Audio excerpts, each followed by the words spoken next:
So I think biblical media has an incredible advantage right now, and I don't think that they're seeing it at all.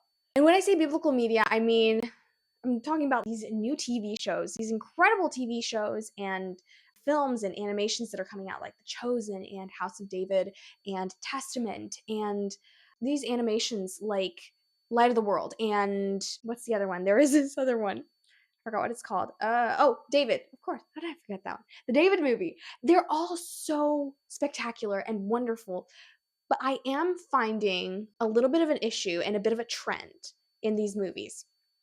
I haven't watched Testament yet, so maybe Testament is doing something about this. But in general, this is a trend that I'm finding in most Bible movies and anything really created from the Bible that I would love to see have some sort of a shift. And that is female characters in Bible stories. See, here's the thing. I think The Chosen has done, in fact, The Chosen as the pioneering series did a spectacular job with just bringing women into the story, even starting with Mary Magdalene. I think that was just absolutely beautiful and stunning, and they've done just an incredible job. But something that I do find happening is that I feel like I don't see biblical stories that have rounded female characters. Now, I don't know if this is because most of the people that are making these films are men. And so it's just weird to ask a man to create a woman the way that a woman would like to be portrayed.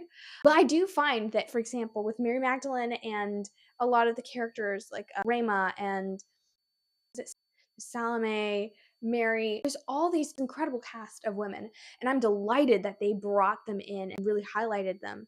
I don't ever feel like as a little girl, I would have wanted to be one of them. I don't know if this makes sense. I guess asking for biblical heroines. I remember when I was little that growing up, I didn't really have any non-white people to look up to, I guess, in films because a lot of the films that I grew up watching were movies that were either produced in the 70s and 80s, where it wasn't such a prevalent thing, or that at the time were just did have the inclusivity and all that stuff, but they had also an extra dose of wokeness, or some of these women were their main attraction was the fact that, oh, you're ethnic, oh, you're this, oh, you're that. Can we please just have women who's fully rounded characters and are not just pawns in the story? And when I mean pawns, I'm saying they're not just moving the story forward, but these are women that you're like, I see them and I want to be more like them. And we do get this to quite a bit of a degree in The Chosen. And I think House of David even went a step further, where we had very rounded characters, but mostly for villains, actually, or the antagonists. So, for example, Achinoam, probably saying that wrong, Achinoam, Queen Achinoam, we had such a beautifully rounded character with hers. Also, the actress who was playing her, I forgot her name. Y'all, I'm sorry, did such a beautiful job of bringing her to life and really making her not a flat character who's just doing evil because she's evil, but who actually has motives and actually does the wrong thing for the right reason, I guess. And I really love that about these stories. And again, it's not that they're bad. And also, Mirab in the House of David series, I absolutely loved how Mirab was a gray area character, and I found that she was one of the most intriguing ones. Dina was also, I think Dina was a step up even from that because she was kind of like less gray, but we had someone who was very unconventional, and I would watch and I was like, huh, I kind of want to be like that. She's really cool. But I think I want to see more stories like that. I want to see more characters where I can relate to them, that the little girl version of myself would watch and think, I want to be like that. In Disney classics, I used to love Belle from Beauty and the Beast, and partially because she loves books and because she's so curious and such a dreamer that it really resonated with me. I loved Anne of Green Gables for her imagination, again, curiosity, the vitality that she carries in every place that she goes. And I would love to see women who are as fully rounded as these characters, these cultural icons. Now, I think Hollywood has gone on the other end, which is not healthy, of just creating these women who are pretty much men with makeup. Their strength is just in being strong and being the men told me I couldn't do it, but I proved to them that I could do it. And I'm like, as a woman, I don't find that compelling at all because guess what? The strength of women doesn't lie in trying to beat men. And unfortunately, I think that we've even raised a generation of women who at this point find their strength in trying to beat men. And that's just a dumb idea. First off, because we can't. Like, biologically, we can't. But second, because when we stop working with men, I think we defeat the purpose that God created us to function in. We make null our very purpose. And our purpose is to be helpmates. Our purpose is to help them out. We're supposed to work together in partnership with men. So if we're not working in partnership with men, then automatically we are shooting ourselves in the foot. Like, we're supposed to be the counterpart of men. And I'm so tired of Hollywood creating these women that are just not realistic. We don't want to be that. I want those characters that are strong, that are gentle, that are kind, not just characters who are Mary Janes and who are prissy and so feminine that they have a little pea under their bed and they're so sensitive that that's what made them queen and princess. That's not real life. But neither is this other extreme of being this tough man woman thing. I don't know. It's just not real. Neither one is reality. And I think there is so much potential for biblical media to bring these characters to life because in the gospels there is so much there. And I get it that there's such a vast array of characters in The Chosen that you can't possibly explore each to its fullest potential.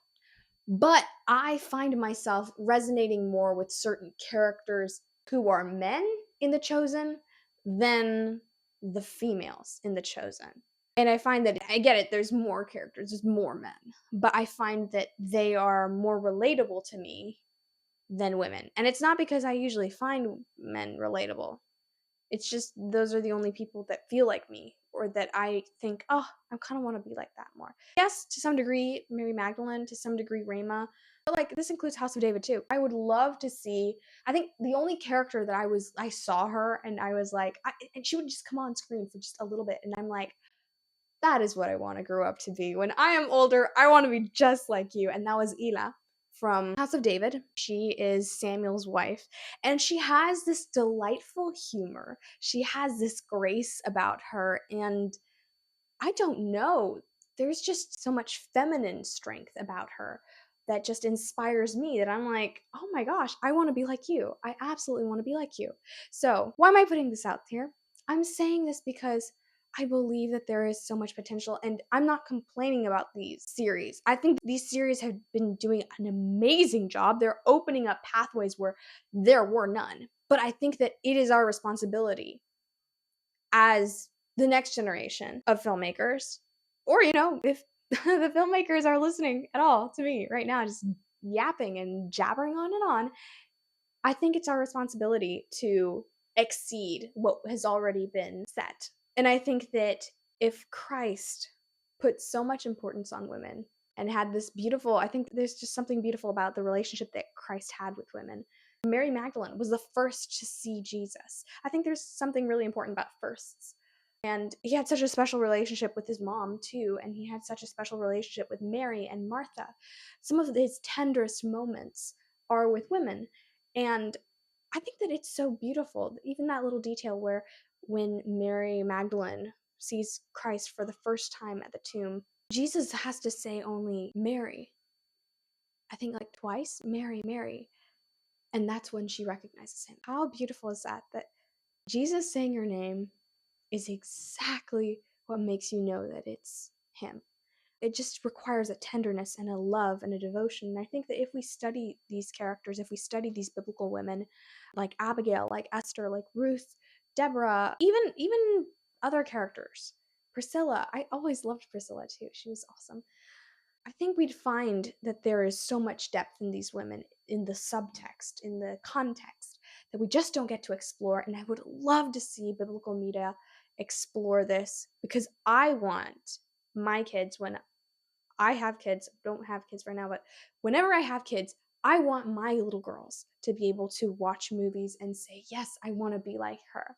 I want to be like this girl. Because guess what? The movies that we're watching right now, the stories that we're telling this generation is going to shape them and is going to shape, in turn, the next generation and the next.